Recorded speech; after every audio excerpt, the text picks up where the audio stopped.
I'm here with Shirley Hoare. Thanks, Shirley, for giving up your Sunday afternoon to come and talk to all the people at ATG and One Tomorrow. We know they've been doing it tough in Siem Reap at the moment, and One Tomorrow has just sent you off some money to help support. Now, we've got quite a few new staff at ATG. Could you just tell us a bit about what One Tomorrow and ATG has done for ODA in the past and what work you actually do up in Cambodia and Siem Reap? Well, actually, ODA, most of ODA is thanks to APT Travel Marvel and your wonderful guests that have contributed along the way. We were a very small organisation when I fell over it, and because of my knowing the people at APT, they were sending me money at the start, and then they decided they'd help in a far bigger way, and we've been able to grow the organisation to now 8 schools in separate buildings, not all through APT, but a lot of it through that. And now One Tomorrow taking over is going to be an absolutely wonderful help to help these subsistence farming village children. I think that's a really important point you make, that we've actually worked with other organisations to create what ODA is today, the 8 schools. I think we may support 2.5 or 3 schools, but obviously our partners, Armour Waterways, have been involved. I think Cairns Rotary is involved, and I think that's a big part of One Tomorrow going forward, the fact that we work with other organisations to achieve more. Now, we all know at ATG that our guests have stopped travelling to Siem Reap. What has that meant for the people of Siem Reap and the town?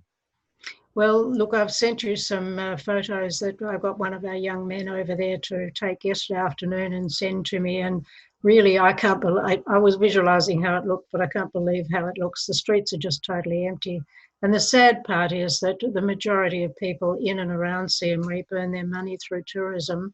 And the people that are associated with that, and there's just nothing. I just don't know how they're surviving, most of them. It's very, very tough. But particularly for ODA, we have your visitors come through our gallery, and they become knowledgeable about ODA and what we're doing, and they buy artwork or cards. And they also, some of them just donate, and some of them donate on a regular basis, like monthly. That is still continuing. Your guests are being absolutely wonderful to us, but it's still very, very hard without our sales that we normally have to keep everything operational running for when all of this finishes, and probably not until early next year at least. Yeah, I've actually got a bit of a video that we might have a quick watch of. It only runs for 10 seconds. It'll show people who are familiar with Siem Reap just how quiet it is. And we've had some pictures running underneath while you've been talking there that just shows how quiet it is. Night market center entirely closed. Even at night also closed. I come here every night to back home. They are entirely closed, all of it. No more. See the small sign right there? They said stop for rain, whatever, but entirely closed. That small shop right here is for Khmer people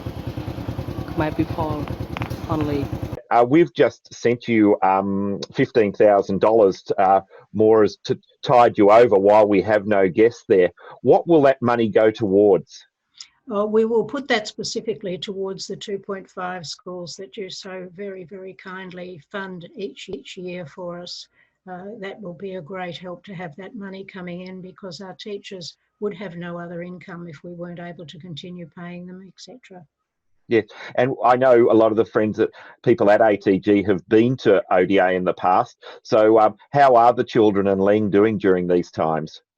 Look, Leng is an amazing man. He really is. He's got the safety of, 33 plus children who have nowhere else to go.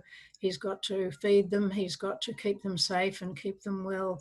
And I know he finds that a pretty big load at the moment, but he's put them into lockdown, and they all understand exactly why, and they're all sticking with it completely. He's looking after them very, very well, but keeping the food up to them and keeping them active and safe is a pretty heavy job at the moment. Well, thanks very much for your time today, Shirley. That's a great update because I know all of us here in Australia are really concerned about what's going on in Seabreak, and we're looking at those pictures that really sent the message. And for a town that relies so much on its tourism, we are proud to be able to support ODA during these troubled times. And I can assure you that One Tomorrow will be there from right now and in the future to support them. Thank you. It's just absolutely wonderful. We're so grateful, and those children are so grateful too. Thank you. Thank you.